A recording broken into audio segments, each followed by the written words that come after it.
Hello dear students, welcome back to our channel Gyan lab. आज हम आपके लिए लेकर आए हैं ह्यूमन हेल्थ एंड डिजीजेस के आगे का सेशन। आई नो थोड़ा सा लेट हो गया है, लेकिन कोई डरने की बात नहीं है। ये सेशन के बाद मैक्स टू मैक्स 2 सेशंस और लगेंगे और हमारा ह्यूमन हेल्थ एंड डिजीजेस खत्म हो जाएगा। और जैसे कि मैंने प्रॉमिस किया था, 15 फरवरी से मैं आपके लिए कंट्रोल एंड कोऑर्डिनेशन के चैप्टर्स अपलोड करने वाली हूँ। तो बने रहिए हमारी चैनल के साथ ताकि आपको बेस्ट तरीके से कंट्रोल एंड कोऑर्डिनेशन का चैप्टर का एक्सप्लेनेशन देखने मिल सके।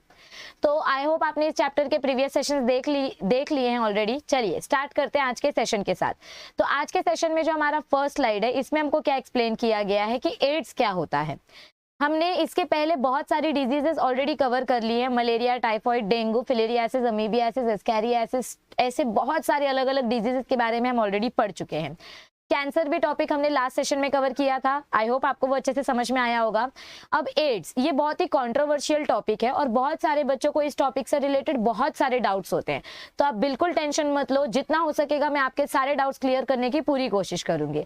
तो सबसे पहले इंट्रोडक्शन देख लेते हैं। अब इस चैप्टर का इंट्रोडक्शन हमको क्या बताया जा रहा है, मतलब इस टॉपिक का एड्स का इंट्रोडक्शन हमें क्या बताया गया है। AIDS is also known as the acquired immunodeficiency syndrome. AIDS का दूसरा नाम क्या है? Acquired immunodeficiency syndrome. It is a usually fatal illness caused by a retrovirus, that is single-stranded RNA, known as human immunodeficiency virus, which weakens the body's immune system. देखो, ये जो भी part हमने पढ़ा, इसको हम वापस से अच्छे से समझने की कोशिश करते हैं। सबसे पहली बात तो मैं आपको बता दूं कि एड्स और HIV दोनों अलग अलग होते हैं। क्या बोला मैंने? एड्स और HIV दोनों अलग अलग होते हैं। एड्स ये एक सिंड्रोम है। एड्स क्या है? ये एक सिंड्रोम है, मतलब एक तरीके का डिफेक्ट है जो किसके वजह से होता है? HIV वायरस के वजह से होता है। देखो, अगर किसी के बॉडी में ह्यूमन इम्यूनोडेफिशिएंसी वायरस, ये एक वायरस है, अगर किसी की बॉडी में ये वायरस घुस गया है तो वो उसकी बॉडी को धीरे धीरे करके वीक करना स्टार्ट कर देता है। ये वायरस क्या करता है? हमारे इम्यून सिस्टम को वीक करना स्टार्ट करता है। It starts damaging the immune system. इधर पे हमको यही लाइन बोली गई है। HIV वायरस यानी ह्यूमन इम्यूनोडेफिशिएंसी वायरस, देखो ये ह्यूमन के इम्यून सिस्टम को डेफिशिट करता है, मतलब उसको डिफेक्टिव बना देता है, उसको डैमेज करता है। तो ऐसा वायरस जो ह्यूमन के इम्यून सिस्टम को वीक करता है, which weakens the body's immune system, वैसे वायरस को हम बोलते हैं HIV वायरस। और जब हमारा इम्यून सिस्टम बहुत ज्यादा वीक हो जाता है, तब जाके हमको, मतलब जब हमारा इम्यून सिस्टम वीक हो जाता है तो हमको जो डिसऑर्डर देखने को मिलता है, जो सिंड्रोम हमारी बॉडी में होता है, उसको हम बोलते हैं एड्स। यानी HIV वायरस के इन्फेक्शन के वजह से बॉडी का इम्यून सिस्टम डैमेज हुआ और फिर उस डैमेज्ड इम्यून सिस्टम को हमने बोला एड्स। तो जरूरी नहीं है कि जैसे ही आपकी बॉडी में HIV वायरस आया आपको एड्स हो जाएगा, ऐसा बिल्कुल जरूरी नहीं है। HIV वायरस किसके ऊपर अटैक कर रहा है? बॉडी के इम्यून सिस्टम पे अटैक कर रहा है। अगर आप अपने इम्यून सिस्टम को स्ट्रांग रखोगे, अच्छा खाओगे, एक्सरसाइज करोगे, योगा करोगे, हेल्दी रहोगे, तो इस वायरस का कुछ काम नहीं होगा। जैसे कोरोना वायरस कैसे बॉडी में घुसने के बाद वो बॉडी के रेस्पिरेटरी सिस्टम को डिफेक्टिव कर देता है, मतलब डैमेज कर देता है। तो रेस्पिरेटरी सिस्टम को स्ट्रांग रखने के लिए हम अलग अलग अपने मतलब काढ़ा वगैरह पीते हैं, और ताकि हमारे लंग्स स्ट्रांग रहे, हम स्मोकिंग नहीं करते, हम मास्क लगा के रखते हैं ताकि रेस्पिरेटरी सिस्टम तक ये वायरस ना पहुंचे। तो अगर आपकी बॉडी का इम्यून सिस्टम स्ट्रांग रहेगा तो ये वायरस यूजलेस है। HIV वायरस का कुछ काम नहीं है अगर आपका अगर आपका इम्यून सिस्टम स्ट्रांग है। तो ऐसे बहुत सारे वायरस आपकी बॉडी में आएंगे और चले जाएंगे, क्योंकि बॉडी का इम्यून सिस्टम स्ट्रांग है तो बॉडी को कोई नहीं हिला पाएगा। लेकिन अगर आपकी बॉडी का वीक इम्यून सिस्टम है तो उन ह्यूमंस में ये वायरस पूरी तरीके से मल्टीप्लाई हो जाता है, बॉडी के एक एक पार्ट को खोखला बनाने लग जाता है। जिनका इम्यून सिस्टम वीक है उनके ऊपर ये वायरस असर दिखाता है, जिनका इम्यून सिस्टम स्ट्रांग है उनकी बॉडी पे HIV वायरस का कोई असर नहीं होता है और उनके अंदर एड्स नहीं होता है। तो अगर समझो मेरी बॉडी में HIV वायरस आया लेकिन मेरा इम्यून सिस्टम स्ट्रांग है, तो वो वायरस सिर्फ मेरी बॉडी में मतलब वैसे ही पलता रहेगा, वो बढ़ेगा नहीं, और जिसके वजह से मेरा इम्यून सिस्टम डैमेज नहीं होगा। अगर इम्यून सिस्टम डैमेज नहीं होगा तो मुझे एड्स नहीं होगा। तो एड्स यानी HIV वायरस के इन्फेक्शन के वजह से इम्यून सिस्टम डैमेज होना, और इम्यून सिस्टम डैमेज हो जाता है तो धीरे धीरे करके आपके बॉडी के ऑर्गन्स डैमेज होने लग जाते हैं। तो उस सिंड्रोम को हम बोलते हैं एड्स। तो एड्स और HIV दोनों अलग अलग है लेकिन दोनों इंटरकनेक्टेड है। HIV एक वायरस है जिसके वजह से एड्स होता है। समझ में आई आपको बात? ओके।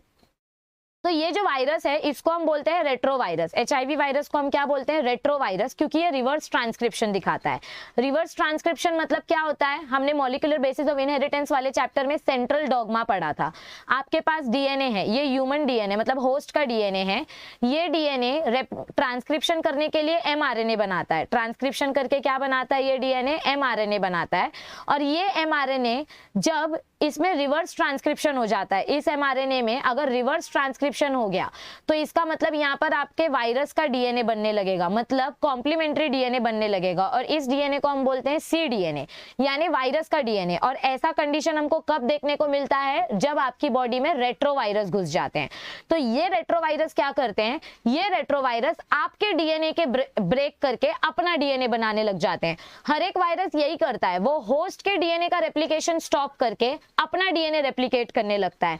तो अब इसके वजह से हमारी बॉडी के हेल्दी प्रोटीन्स नहीं बनेंगे, अब वायरस के प्रोटीन्स बॉडी में बनना स्टार्ट हो जाएंगे और धीरे धीरे करके बॉडी वायरस के कंट्रोल में आ जाएगी और धीरे धीरे करके बॉडी डैमेज होने लग जाएगी। तो एचआईवी ये एक ऐसा वायरस है जो हमारे एमआरएनए को रिवर्स ट्रांसक्रिप्ट करके सीडीएनए बना देता है। ठीक है, तो ये एचआईवी वायरस क्या करता है? हमारे इम्यून सिस्टम को वीक करता है, जिसके वजह से जो विक्टिम है, विक्टिम मतलब जिसकी बॉडी में ये वायरस घुसा है, ओके, जो बेचारा इंसान है जिसकी बॉडी में ये वायरस घुसा है, उसकी बॉडी एकदम वल्नरेबल हो जाती है। वल्नरेबल मतलब एकदम सेंसिटिव हो जाती है, एकदम नाजुक हो जाती है।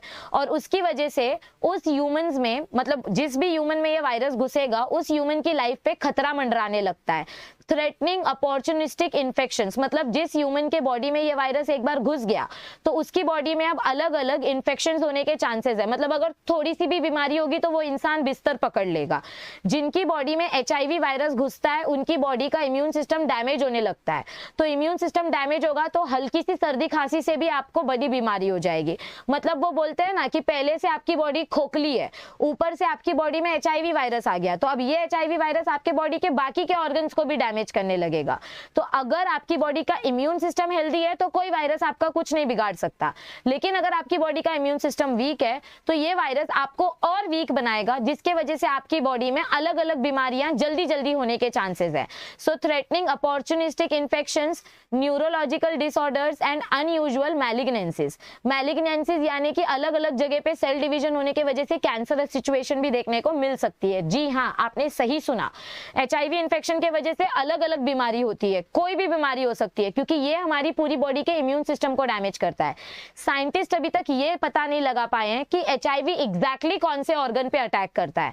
तो इसीलिए तब तक के लिए, जब तक साइंटिस्ट रिसर्च नहीं कर लेते, तब तक हमारे पास ये कंक्लूजन है कि एचआईवी बॉडी के सारे ऑर्गन्स को डैमेज करता है। मतलब बेसिकली एचआईवी इम्यून सिस्टम को डैमेज करता है।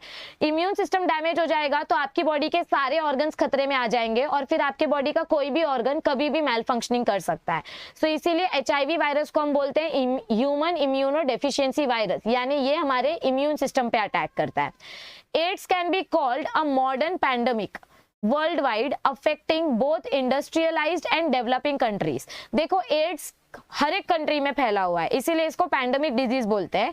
लेकिन ये ऐसे कांटेक्ट से नहीं फैलता है, मतलब आपने मेरी स्किन टच की और अगर मुझे एड्स है तो आपको भी एड्स हो जाएगा, ऐसा नहीं है।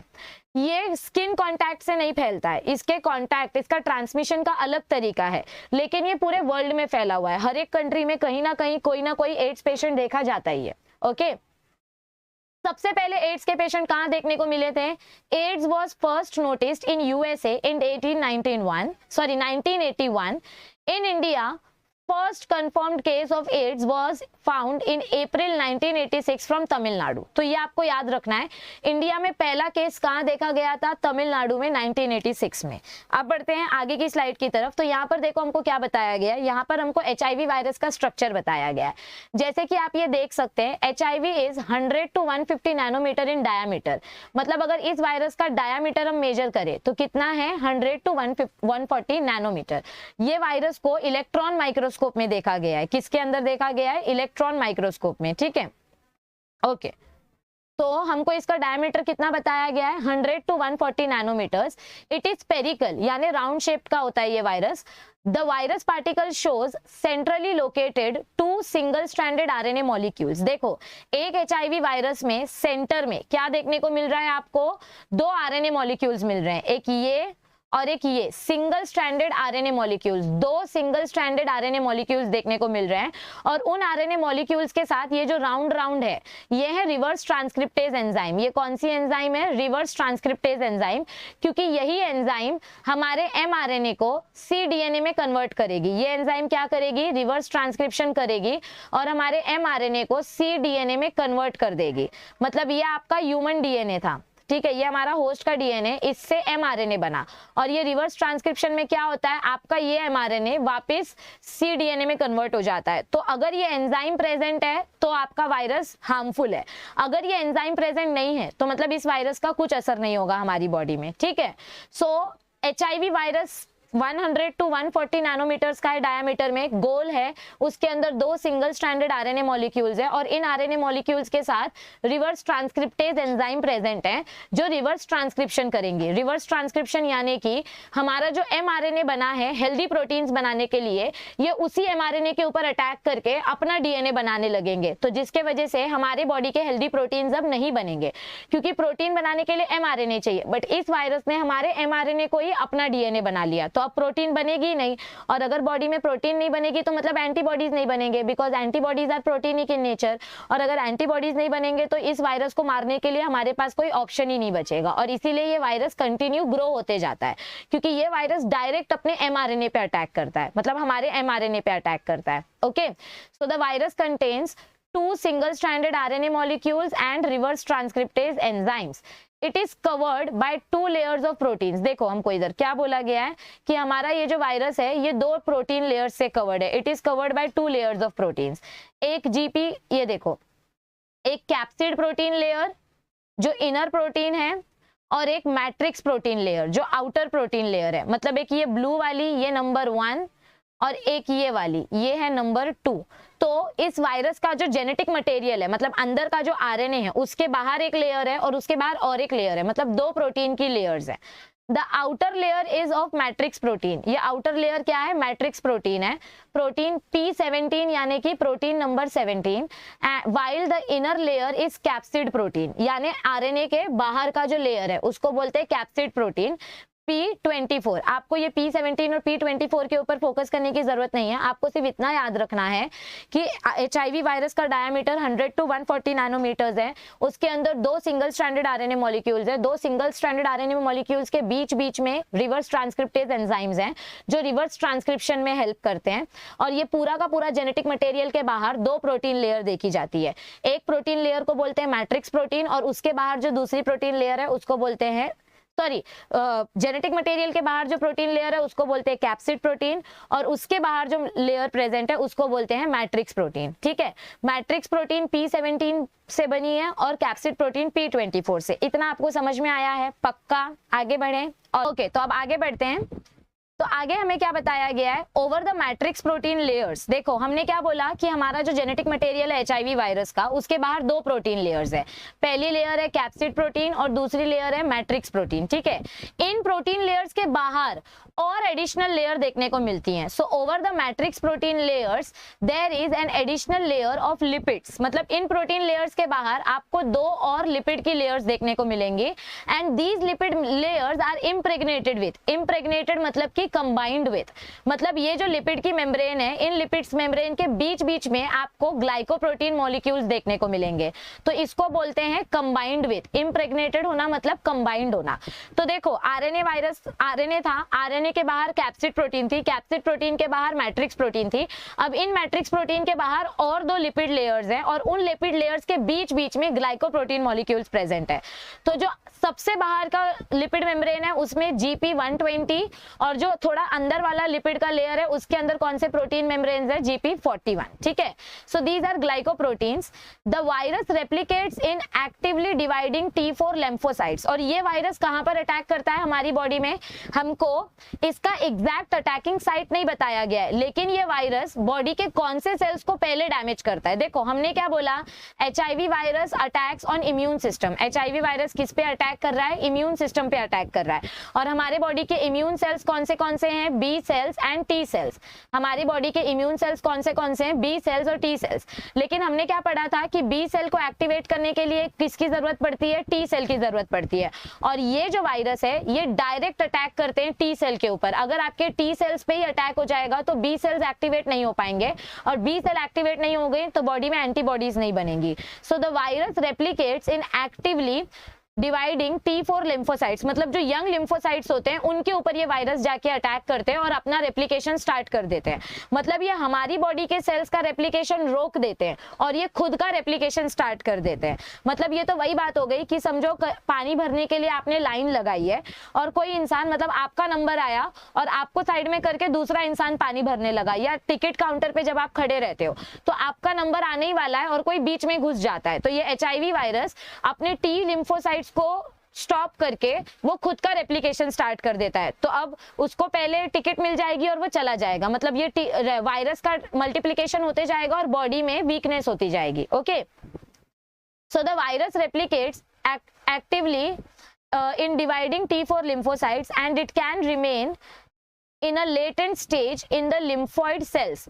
और ये बहुत टाइम तक लेटेंट स्टेट में हमारी बॉडी में रह सकता है। लेटेंट स्टेट मतलब क्या होता है, इनएक्टिव स्टेट। लेटेंट स्टेट का वर्ड मतलब क्या होता है, इनएक्टिव स्टेट। मतलब ये वायरस हमारे बॉडी के T4 लिम्फोसाइट्स में जाके रेप्लिकेशन करेगा और ये इतना स्मार्ट वायरस है कि ये सिम्टम्स नहीं दिखाएगा, ये बॉडी में सिर्फ मल्टीप्लाई होते जाएगा होते जाएगा होते जाएगा, और जिस दिन हमारी बॉडी के इम्यून सिस्टम खोखली हो जाएगी ये वायरस अपना असली रंग दिखाना स्टार्ट करेगा। मतलब वो बोलते हैं ना कि आपकी बॉडी अंदर से खोखली होती जा रही है लेकिन पता नहीं चल रहा है। समझ में आ रही है बात?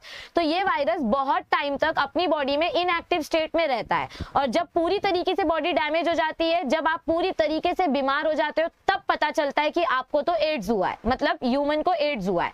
तो ये वायरस बहुत टाइम तक बॉडी के अंदर लेटेंट स्टेट में रहता है, यानी इनएक्टिव स्टेट में रहता है, और फिर धीरे धीरे करके जैसे जैसे बॉडी डैमेज होने लग जाती है हमको पता चलता है कि अरे ये तो एड्स के सिम्टम्स थे।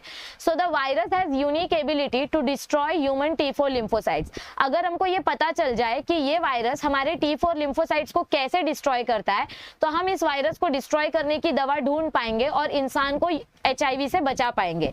देखो एड्स की अभी तक कोई दवा नहीं निकली है। हाँ, ज्यादा से ज्यादा अगर आप एंटी रेट्रोवायरल थेरेपी यूज करते हो, मतलब कुछ ड्रग्स हैं इस वायरस की ग्रोथ को रोकने के लिए, लेकिन उन ड्रग से क्या होगा कि सिर्फ इस वायरस की ग्रोथ स्लो होगी लेकिन ये वायरस जड़ से खत्म नहीं होंगे, और जब तक कोई चीज जड़ से खत्म ना हो जाए उसके बढ़ने के चांसेस हमेशा बने हुए रहते हैं। तो अभी तक ये पता नहीं लग पाया है कि ये कैसे हमारे T4 सेल्स को डैमेज करता है। सिर्फ इतना पता है कि ये T4 सेल्स को डैमेज करता है, लेकिन कैसे वो अभी तक साइंटिस्ट पता नहीं लगा पाए हैं। तो आप लोग आगे जाके फ्यूचर साइंटिस्ट बनोगे तो पता कर सकते हो। अब देखो यहाँ पर क्या बताया गया है, HIV is found in greatest concentration. हमारी बॉडी में HIV के वायरस सबसे ज्यादा कौन से पार्ट में देखने को मिलते हैं? सबसे ज्यादा HIV का कॉन्सेंट्रेशन कहाँ देखने को मिलता है? ब्लड में, सीमेन, सीमेन यानी कि reproductive fluid of male, and cerebrospinal fluid, मतलब हमारे ब्रेन के अंदर जो लिक्विड होता है, ब्रेन और स्पाइनल कॉर्ड में जो लिक्विड होता है सेरिब्रोस्पाइनल फ्लूइड, वहां पर ये वायरस का ग्रोथ सबसे ज्यादा देखने को मिलता है।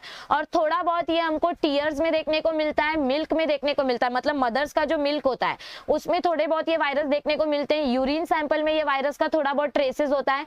आपके सलाइवा में, सर्वाइकल एंड वजाइनल सेक्रीशंस में, मतलब फीमेल रिप्रोडक्टिव फ्लूइड में भी थोड़ा बहुत ये वायरस देखने को मिलता है। पर इसका ज्यादा अमाउंट, मतलब समझो अगर आपको HIV टेस्ट कराना है तो डॉक्टर आपका या तो ब्लड सैंपल मांगेगा, या तो वो आपके ब्रेन से फ्लूइड निकालेगा, या तो आपका सीमेन सैंपल मांगेगा, क्योंकि वहां पर सबसे ज्यादा वायरस की ग्रोथ होती है। अब ये वायरस कैसे ट्रांसमिट हो सकता है, मतलब एक पर्सन से दूसरे पर्सन तक ये कैसे ट्रांसमिट होगा? सो the virus can be transmitted through unsafe sexual contact, क्योंकि सीमेन में सबसे ज्यादा वायरस प्रेजेंट है। तो अगर बिना कॉन्डम्स के या बिना प्रोटेक्शन के कोई इंसान सेक्सुअल कांटेक्ट कर रहा है तो उसके वजह से ये वायरस ट्रांसमिट हो सकता है from one person to another person. So it includes oral, vaginal and anal sex, मतलब किसी भी तरीके से अगर एक पर्सन का सीमेन दूसरे पर्सन की बॉडी में इंजेक्ट हो रहा है, चाहे वो मुंह के थ्रू हो, चाहे वो एनस के थ्रू हो, चाहे वो वजाइना के थ्रू हो, किसी भी तरीके से अगर सीमेन एंटर हो रहा है, समझो किसी पर्सन को एड्स है और उसका सीमेन दूसरे पर्सन की बॉडी में अगर इंजेक्ट हो गया तो उस इंसान में भी वायरस ट्रांसमिट हो जाएगा।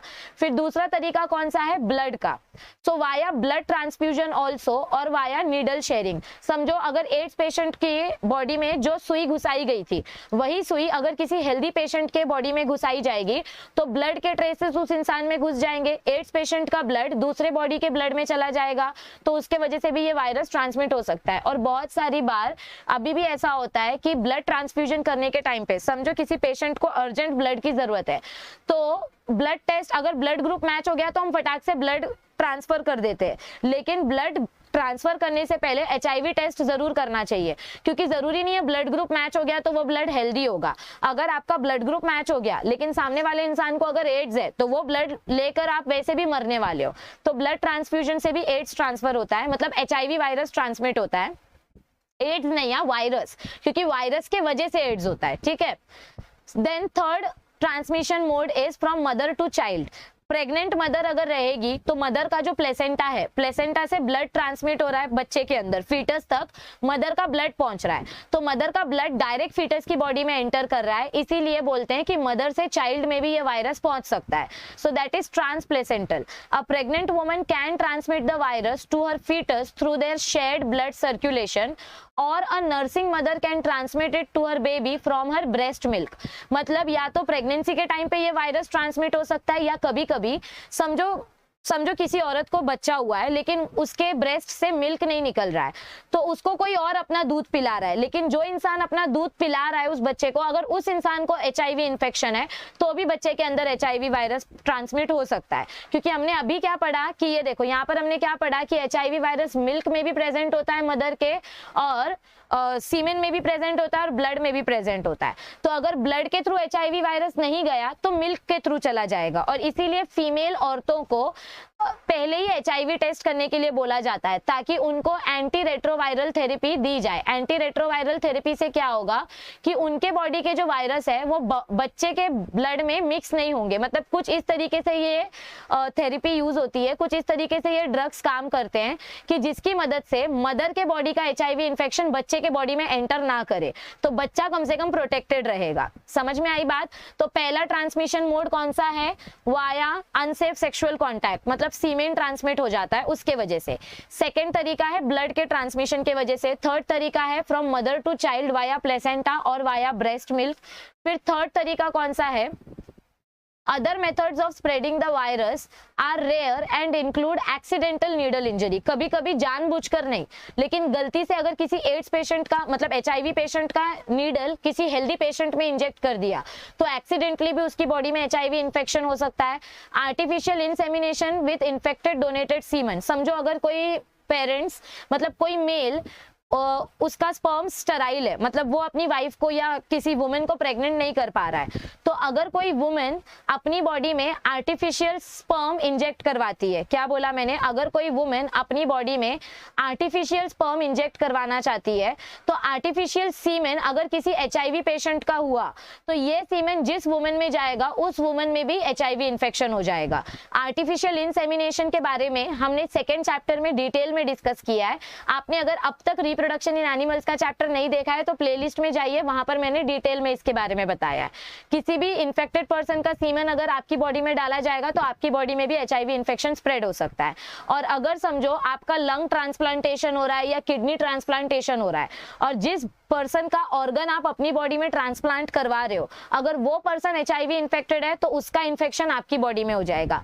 इसीलिए कोई भी ट्रांसफ्यूजन करने से पहले, चाहे बॉडी ब्लड ट्रांसफ्यूजन हो चाहे ऑर्गन ट्रांसप्लांटेशन हो, हमेशा पूरा बॉडी चेकअप किया जाता है जिसमें ब्लड ग्रुप के साथ साथ HIV टेस्ट भी किया जाता है, ठीक है। फिर नेक्स्ट आता है AIDS virus has been found in urine. हमने पीछे भी ये पढ़ा कि ये वायरस कहाँ कहाँ देखा जाता है। It has been found in urine, tears, saliva, breast milk and vaginal secretions, but it seems not to be transmitted by these fluids unless it gets into injuries। मतलब क्या बोला गया है कि ब्रेस्ट मिल्क में, यूरिन में, tears में, saliva में जो वायरस होता है यूजुअली ये वायरस डायरेक्ट ट्रांसमिट नहीं होता है। अभी हमने पीछे क्या पढ़ा कि मदर के मिल्क से भी बच्चे के अंदर वायरस ट्रांसमिट हो सकता है, लेकिन 50-50% चांसेस हैं। जरूरी नहीं है कि ट्रांसमिट होगा ही होगा, ब्लड से डायरेक्ट ट्रांसमिट होगा, लेकिन लेकिन ब्रेस्ट मिल्क से ट्रांसमिट होने के चांसेस थोड़े कम होते हैं, गारंटी नहीं है। देखो जितना हो सके उतना HIV पेशेंट्स के साथ क्लोज फिजिकल कांटेक्ट नहीं बनाना चाहिए, क्योंकि बिना प्रोटेक्शन के अगर आप क्लोज फिजिकल कांटेक्ट बनाओगे तो वो HIV वायरस आपकी बॉडी में ट्रांसमिट होने के चांसेस है। तो ये थोड़ा सा कंट्रोवर्शियल है, मतलब हो भी सकता है नहीं भी हो सकता है। इन फैक्टर्स से HIV इन्फेक्शन स्प्रेड हो भी सकता है नहीं भी हो सकता है, तो इससे अच्छा है कि आप अपने आप को सेफ रखो। ओके, यहाँ पर देखो ये पॉइंट इंपॉर्टेंट है, HIV infection is not spread by. HIV infection किन एक्शन से स्प्रेड नहीं होता है, किसी को हग करने से, गले लगाने से HIV इन्फेक्शन स्प्रेड नहीं होता है।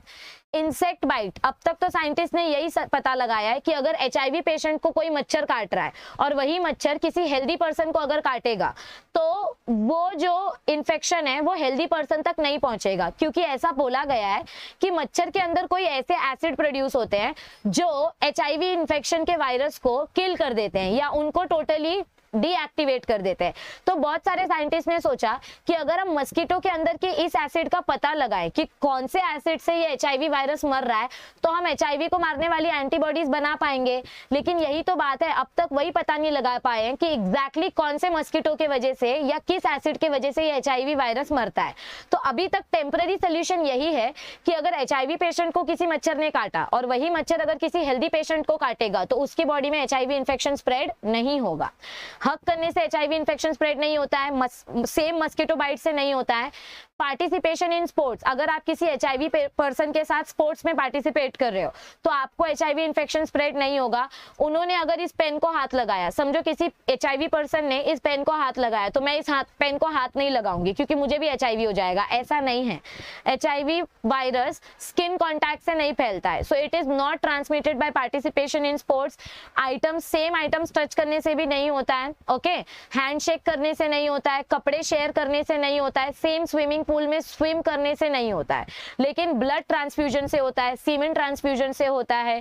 तो इन चीजों को याद रखो कि किससे नहीं होता है और किससे होता है। ओके, अब क्लिनिकल मैनिफेस्टेशन में क्या बताया गया है? क्लिनिकल मैनिफेस्टेशन यानी कि डायग्नोसिस, मतलब कैसे पता लगाया जाए कि HIV इन्फेक्शन है या नहीं है। ओके, सो ये जो सिम्टम्स है, clinical manifestation यानी symptoms. So the clinical manifestation यानी symptoms of AIDS have been classified into 4 categories. HIV के 4 अलग अलग सिम्टम्स के कैटेगरीज बताए गए हैं। पहला कैटेगरी कौन सा है? इनिशियल इन्फेक्शन, मतलब स्टार्टिंग डेज में जो इन्फेक्शन स्प्रेड होता है। So initial infection occurs with the virus and formation of antibodies usually 2 to 8 weeks after initial infection. मतलब समझो कि डे 1 पे आपके बॉडी में HIV वायरस आया तो कम से कम 2 से 8 वीक्स के बाद आपकी बॉडी का ब्लड टेस्ट अगर किया गया और आपकी बॉडी में अगर आपके ब्लड में न्यू एंटीबॉडीज मिले देखने के लिए कि अरे ये तो कुछ नया एंटीबॉडीज प्रोड्यूस हो रहा है, तो उससे हमको पता चलता है कि आपकी बॉडी में HIV इन्फेक्शन हुआ है। डायरेक्ट पता नहीं चलेगा, लेकिन 2 से 8 हफ्ते के बाद अगर आपकी बॉडी में न्यू एंटीबॉडीज प्रोड्यूस हो रही है तो इसका मतलब आपको HIV का इन्फेक्शन हुआ है। फिर सेकंड आता है एसिम्प्टोमेटिक कैरियर स्टेट। एसिम्प्टोमेटिक यानी कि बहुत समय तक पता ही नहीं चलता है कि बॉडी में इन्फेक्शन है, ये डी इनएक्टिवेटेड स्टेट में रहते हैं ये वायरस। सो एसिम्प्टोमेटिक यानी कोई सिम्टम्स दिखाई नहीं देता है, in which no signs of disease are seen. Incubation period ranges from 6 months to 10 years। कभी कभी 2 से 8 हफ्ते में ही पता चल जाता है कि इस इंसान के बॉडी में HIV इन्फेक्शन हुआ है। कैसे पता चलता है? क्योंकि बॉडी को सर्दी खांसी होने लग जाती है, बॉडी वीक होने लग जाती है, थकने लग जाते हो तो ब्लड टेस्ट करने बोलते हैं डॉक्टर, और जब ब्लड टेस्ट करते हैं और HIV का टेस्ट करते हैं, अगर उसमें पॉजिटिव आया यानी आपकी बॉडी में HIV इन्फेक्शन हुआ है। लेकिन अगर कोई पर्सन की बॉडी में ये वायरस इनएक्टिवेटेड स्टेट में है, मतलब वो मल्टीप्लाई हो रहा है लेकिन बॉडी में इम्यून सिस्टम स्ट्रांग है, इम्यून सिस्टम स्ट्रांग है तो आप बीमार नहीं पड़ रहे हो, पर आपकी बॉडी में HIV वायरस है, HIV वायरस है पर फिर भी आप बीमार नहीं पड़ रहे हो, तो ऐसे स्टेट को हम बोलते हैं असिम्प्टोमेटिक स्टेट, यानी आपकी बॉडी में कोई सिम्टम्स देखने को नहीं मिलते हैं। फिर नेक्स्ट सिम्टम कौन सा आता है? AIDS related complex. Next symptom कौन सा आता है? AIDS related complex with 1 or more of the following clinical signs. मतलब ये सिम्टम्स अगर देखने को मिले, मतलब आप ऐसा बोल सकते हो कि HIV के सिम्टम्स हैं। Recurrent fever for longer than 1 month, अगर 1 महीने से ज्यादा हो गया है और आपको बुखार आ रही है जा रही है, आ रही है जा रही है, तो पहले तो आपका मलेरिया और टाइफाइड का टेस्ट होगा, अगर वो भी नेगेटिव निकला तो फिर आपके एड्स के सिम्टम्स के टेस्ट होते हैं। फिर फटीग, मतलब हर छोटा काम करने के बाद बॉडी थक जाती है, है। अनएक्सप्लेन डायरिया, कभी भी लूज मोशन होने लगता है, मतलब आप कितना भी हेल्दी खाओ फिर भी पेट खराब हो जाता है। So these are the symptoms of AIDS. Night sweats, रात को सोते सोते अचानक से घबराहट होने लग जाती है और पसीना पसीना हो जाता है बॉडी। शॉर्टनेस ऑफ ब्रेथ, मतलब थोड़ा सा चलने के बाद भी आपकी सांस फूलने लगती है। Loss of more than 10% of body weight, और वजन बहुत तेजी से कम होने लगता है। तो अगर ये सिम्टम्स दिखाई दे रहे हैं यानी कि HIV के सिम्टम्स हैं। AIDS is the end stage, देखो मैंने आपको पहले ही बोला, एड्स कब होता है, जब आपकी बॉडी में पूरा HIV इन्फेक्शन स्प्रेड हो जाता है, तब आपकी बॉडी में एड्स होता है। So AIDS is the end stage of HIV infection. It is characterised by life threatening opportunistic infections, मतलब अगर आपको एड्स हो गया है तो आपको अब कोई भी बीमारी हो सकती है, जैसे कभी भी निमोनिया हो सकता है, हल्की फुल्की सर्दी से भी निमोनिया हो जाएगा, टीबी हो सकता है, आपको कपोसी सार्कोमा यानी कि कैंसर हो सकता है। तो अगर बॉडी में HIV इन्फेक्शन पूरी तरीके से फैल चुका है, आपकी बॉडी पूरी तरीके से डैमेज हो चुकी है, तो आपकी बॉडी अंदर से खोखली हो जाएगी, और अगर बॉडी अंदर से खोखली हो जाएगी, सारे ऑर्गन्स अगर डैमेज हो जाएंगे, तो आपके बॉडी में कोई भी इन्फेक्शन कभी भी स्प्रेड हो सकता है। आगे देखो क्या बताया गया है प्रिवेंटिव मेजर्स में, एड्स को कैसे रोका जाए फैलने से। एड्स का कोई इलाज नहीं है, एड्स हैज नो क्योर, इसीलिए उसको पहले ही प्रिवेंट करना अच्छा है। बोलते हैं ना prevention is better than cure, बीमारी होने से पहले उसको रोक लो, क्योंकि एक बार अगर हो गई बीमारी तो इलाज नहीं है उसका। So the following steps help in preventing this dreadful disease, dreadful यानी कि किलिंग डिजीज। तो एड्स को रोकने के लिए क्या ऑप्शंस है हमारे पास। People, particularly those in high risk group, should be educated about HIV in transmission। मतलब जो लोग जिनका इम्यून सिस्टम बहुत ज्यादा वीक है, कैंसर पेशेंट्स या निमोनिया के जो पेशेंट्स होते हैं जिनका इम्यून सिस्टम बहुत वीक होता है, उनको HIV इन्फेक्शन के बारे में सारी जानकारी होनी चाहिए कि HIV कैसे ट्रांसमिट हो सकता है, ब्लड ट्रांसफ्यूजन से, अनसेफ सेक्सुअल कॉन्टैक्ट से, तो कैसे ये HIV इन्फेक्शन ट्रांसमिट होता है, इसकी सारी इंफॉर्मेशन इनको होनी चाहिए। Disposable needles and syringes should be used and disposed of properly and immediately. इधर इमीडिएटली का स्पेलिंग रॉन्ग है। अगर समझो आप किसी डॉक्टर के पास जाते हो तो आपको हमेशा ध्यान देना है कि वो आपके पास नई नीडल इंजेक्ट करे, मतलब पहली जो सुई यूज हो गई है वो सुई आपकी बॉडी में ना घुसाए, क्योंकि क्या पता पहले वाले इंसान जिसकी बॉडी में वो सुई घुसाया होगा उनको भी HIV इन्फेक्शन हो सकता है। तो हमेशा याद रखो कि आपके बॉडी में कभी भी रीयूज नहीं होना चाहिए नीडल, नया नीडल ही आना चाहिए। फिर आता है sexual habits. Sexual habits should be changed immediately, मतलब अगर अनप्रोटेक्टेड सेक्सुअल एक्टिविटी करने में बिलीव करता है कोई इंसान तो उसको प्रोटेक्शन लेकर सेक्स करना चाहिए, otherwise HIV infection will spread to the other person. And then comes high risk groups, it should refrain from donating blood, और जो लोग जिनका इम्यून सिस्टम खुद का वीक है उनको ब्लड डोनेशन करने के लिए अलाउ नहीं करना चाहिए, क्योंकि उनको अगर खुद को HIV होगा तो जिनको वो ब्लड डोनेट करेंगे उनके पास भी वो इन्फेक्शन स्प्रेड हो सकता है। ओके, आगे क्या बताया गया है। टूथब्रश, रेजर, आपका जो ब्रश होता है, क्योंकि ब्रश करते करते देखो किसी किसी का गम ब्लीडिंग होता है, किसी किसी के मसूड़े में से खून निकलता है, तो उनका किसी का टूथब्रश कभी नहीं शेयर करने का, किसी का दाढ़ी करने वाला रेजर कभी नहीं शेयर करने का, क्योंकि ब्लेड में भी ब्लड लग सकता है। Other articles that can become contaminated with blood should not be shared, मतलब किसी भी चीज में जिसमें ब्लड लग सकता है वो आइटम्स कभी शेयर मत करो। Before receiving blood, ensure that it has been screened for not containing HIV infection। किसी भी पर्सन की बॉडी में जब भी नया ब्लड ट्रांसफ्यूजन हो तो हमेशा ये चीज चेक करवाओ कि इस इंसान को HIV तो नहीं है, अगर HIV इन्फेक्शन है तो उसका ब्लड ट्रांसफ्यूजन मत करो, ठीक है। और फिर नेक्स्ट आता है routine screening must be done, मतलब हर 1 साल में या 6 महीने में या 2 साल में आपको अपने बॉडी का पूरा चेकअप करवाना चाहिए, ठीक है। और किसका चेकअप स्पेशली होना चाहिए, ब्लड डोनर्स का, जो ब्लड डोनेशन करते हैं हर 6 महीने में उनका ब्लड चेकअप होना चाहिए। ऑर्गन डोनर्स, जो लोग अपने ऑर्गन डोनेट करते हैं उनका ब्लड चेकअप होते रहना चाहिए, ताकि उनको HIV इन्फेक्शन हो तो उनका ऑर्गन ना डोनेट किया जाए। Donors of semen and growth hormone, जो लोग अपना सीमेन डोनेट करते हैं उनका ब्लड चेक होना चाहिए। पेशेंट्स अंडरगोइंग हीमोडायलिसिस, मतलब जो जिनका किडनी फेल हो जाता है और जिनके डायलिसिस का ट्रीटमेंट करवाया जाता है उनका ब्लड चेक करते रहना चाहिए, क्योंकि कभी कभी डायलिसिस मशीन के में अगर HIV इन्फेक्शन फैला हुआ होगा तो वो आपके ब्लड में भी एंटर कर जाएगा। या ऐसा हो सकता है कि पहले किसी इंसान को जिसको HIV था उसका डायलिसिस किया और उसी मशीन में किसी हेल्दी पर्सन का डायलिसिस किया तो उस हेल्दी पर्सन को भी ये वायरस इन्फेक्ट होने के चांसेस है।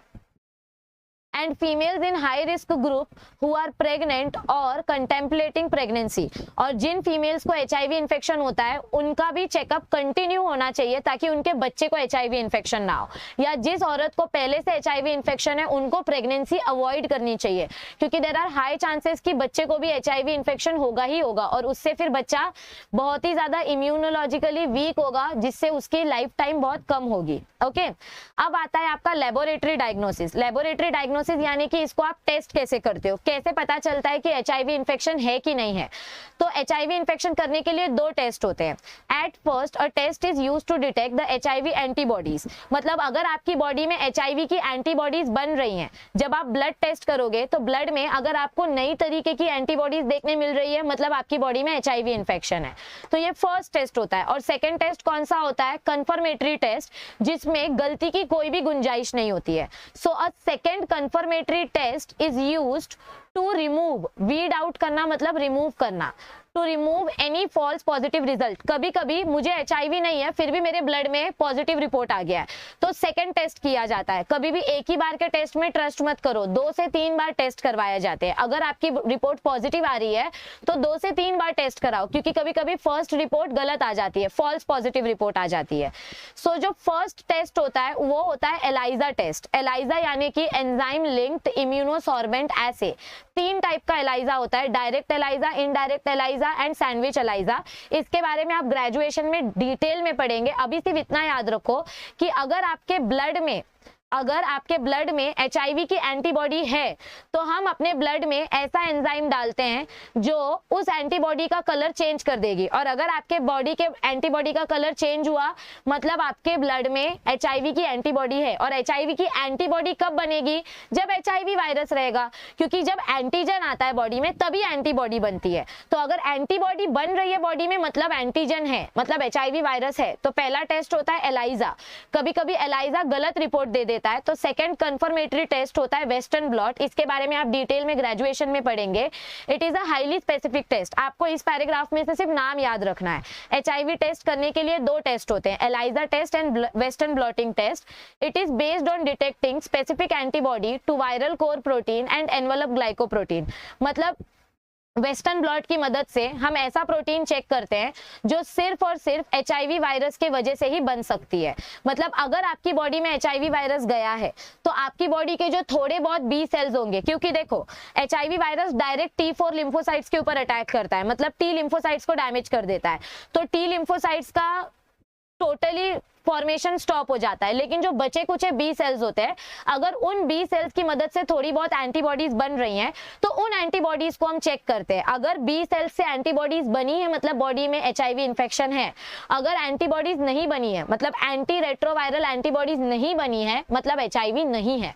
एंटीबॉडी है तो HIV है, एंटीबॉडी नहीं है तो HIV नहीं है, क्योंकि एंटीबॉडी कब बनती है? जब बॉडी में एंटीजन आता है। इस पार्ट को 2 बार देखो, आपको समझ में आ जाएगा मैं क्या बोलने की कोशिश कर रही हूँ। एड्स को ट्रीट करने के लिए जो ट्रीटमेंट होता है, देखो एड्स का कोई कंफर्म इलाज नहीं है, एड्स हैज नो क्योर, लेकिन कुछ मेडिसिन हैं, certain medicine like anti retroviral drugs can help in reducing the viral load and prolong the life of HIV patient. आपकी बॉडी में जो HIV वायरस एक बार घुस गया है उसको आप जड़ से नहीं मार सकते, लेकिन आप उसके रिप्रोडक्शन को स्लो कर सकते हो। मतलब अब आपकी बॉडी में, अगर आपकी बॉडी में एंटी रेट्रोवायरल ड्रग्स आप ले रहे हो, आप अगर एड्स की दवा खा रहे हो, तो उससे आपकी बॉडी का जो HIV वायरस है उसका ग्रोथ पीरियड स्लो हो जाएगा। देखो वो मरेगा नहीं जड़ से, वो रहेगा बॉडी में, लेकिन उसकी ग्रोथ स्लो हो जाएगी, जिसके वजह से इंसान की लाइफ थोड़ी ज्यादा दिन तक वो जिंदा रह पाएगा। Okay, so examples of these drugs are, आपको ये नाम याद रखने, एंटी रेट्रोवायरल थेरेपी यानी ART। तो ये ड्रग्स कौन से थेरेपी में यूज होते हैं? एंटी रेट्रोवायरल थेरेपी में TDF, टिनोफोविर ये एक ड्रग्स का नाम है, EFV ये दूसरे ड्रग्स का नाम है, एंड लैमिव्यूडिन ये तीसरे ड्रग्स का नाम है। ये दवा के नाम है जो एंटी रेट्रोवायरल थेरेपी में यूज किए जाते हैं, जिसकी मदद से HIV की जो ग्रोथ है वो स्लो हो जाती है। ओके, तो मतलब वायरस ज्यादा तेजी से नहीं बढ़ता है बॉडी में। तो आगे हमको क्या बताया गया है? The advancements made in biological sciences, मतलब हमारी बायोलॉजिकल फील्ड में इतनी ज्यादा रिसर्च हो गई है जिसकी मदद से आज के टाइम पे हम बड़ी बड़ी बीमारियों का इलाज निकाल पा रहे हैं। The use of vaccine and immunization programs have enabled us to eradicate completely the dreadful diseases like smallpox। अलग अलग वैक्सीन की मदद से आज हमने बहुत सारी बड़ी बड़ी बीमारियों को जड़ से खत्म कर दिया है। इरेडिकेट करना मतलब जड़ से खत्म कर देना। तो small pox, chicken pox, polio जैसी बीमारियों को हमने जड़ से खत्म कर दिया है। चिकन पॉक्स अभी भी देखने को मिलता है, लेकिन पोलियो, प्लेग, स्मॉल पॉक्स ये जड़ से मिटा दिए गए हैं। A large number of other infectious disease like polio, diphtheria, pneumonia and tetanus have been controlled to a large extent by the use of vaccines. मतलब इतनी बड़ी बड़ी बीमारियों को भी हमने कंट्रोल कर लिया है। Biotechnology is on the verge of making available newer and safer vaccines. और बायोटेक्नोलॉजी के जो इंजीनियर्स हैं, जो साइंटिस्ट हैं, वो अभी भी इतनी मेहनत कर रहे हैं कि वो नया नया मेडिसिन बना सके। Is on the verge, इस फ्रेज का मतलब क्या है? कगार पे। मतलब जो साइंटिस्ट है वो इतनी मेहनत कर रहे हैं कि वो नई मेडिसिन बनाने वाले हैं। जैसे अभी कोरोना वायरस का वैक्सीन निकला, ऐसे अलग अलग बीमारियों के ऊपर अभी भी रिसर्च चालू है ताकि नई से नई वैक्सीन बन सके और बड़ी से बड़ी बीमारी का इलाज मिल सके। Discovery of antibiotics and various drugs has also enabled us to treat effectively infectious diseases like tuberculosis. पहले के टाइम पे ट्यूबरक्यूलोसिस जैसी बड़ी बीमारी का भी इलाज नहीं था, लेकिन आज साइंटिस्ट की मेहनत की वजह से हमने ऐसी ऐसी बीमारियों का इलाज निकाला है जो पहले पैंडेमिक थी, मतलब अगर हो गई तो इंसान मर जाएगा, लेकिन आज हमारे पास टीबी का इलाज है, कैंसर का इलाज है, हम एचआईवी इन्फेक्शन को स्लो कर सकते हैं। ठीक है, तो बहुत बड़ी बड़ी बीमारियों का इलाज हमने निकाला है और हम और मेहनत कर रहे हैं। आप लोग आगे जाके फ्यूचर साइंटिस्ट बनोगे तो ये आपकी रिस्पॉन्सिबिलिटी है कि आप ऐसी अलग अलग बीमारियों का इलाज पता करके निकालो और दुनिया को सेव करो, दुनिया को प्रोटेक्ट करो। तो अगर आपको ये वीडियो अच्छी लगी है तो प्लीज लाइक बटन पे क्लिक कर देना, शेयर कर देना, सब्सक्राइब कर देना। मैंने वीडियो को छोटा रखा है, मतलब ट्राई किया है कि थोड़ा छोटा रहे ताकि पूरा कंटेंट कवर हो जाए। आप इसको 1.5 की स्पीड में देखोगे तो भी आपको समझ जाएगा। वीडियो को 2 बार देख लेना, आपको टेक्स्ट बुक खोलने की जरूरत नहीं पड़ेगी। इस वीडियो में से सबसे इंपॉर्टेंट है स्ट्रक्चर ऑफ एचआईवी। कुछ भी हो जाए, स्ट्रक्चर ऑफ एचआईवी का डायग्राम कम से कम 5 टाइम्स प्रैक्टिस करो, 100% ये बोर्ड्स में आने के चांसेस होते हैं। तो स्ट्रक्चर ऑफ एचआईवी आपको करना ही करना है, ये बहुत इंपॉर्टेंट है। ठीक है, तो अगर सब्सक्राइब नहीं किया तो सब्सक्राइब कर लेना और फ्रेंड्स के साथ शेयर कर देना। चलिए मिलते हैं जल्दी, तबीयत का ध्यान रखो, बीमार मत होना और पढ़ते रहो। Thank you, see you soon, stay tuned.